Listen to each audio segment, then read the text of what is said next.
आज सकाळी बेहद एक दुःखाची अशी गोष्ट कुडचड्यार घडून आयल्या आणि गेल्ले काही आठवडे पहिले जाल्यार जी बीजेपीची सिनियर लिडर जाचो मर्डर जालो ताज्या वयल्यान कळून येता की ह्या राज्यात लॉलेस राज्य जाल्लें आसा. Law and order is completely collapsed आणि आज कुडचडे ह्या भागात इल्लिगल सँड मायनिंग चालू आशिल्लें आणि थंय कितें तरी शूटआउट जालो, गनशॉट जालो आणि तातूंत एकट्याची डेथ जाली, दुसरो जीएमसीन एडमीट आहा.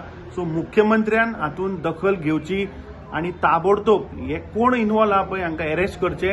आणि सगळ्यात महत्वाची गोष्ट म्हणटा ती I think that this is being held in the behest of the honourable environment minister mister Nilesh Cabral, कित्याक ही ताची स्वताची कॉन्स्टिट्युएन्सी. मंत्र्याचो हात असल्या शिवाय हे असले इल्लिगल गोष्टी घडपाक शकना. सो हाजेर निलेश काब्राल मंत्री कितें एक्शन घेतलो ताबडतोब हाजेरूय हांव मुख्यमंत्र्याक विचारपाक सोदतां.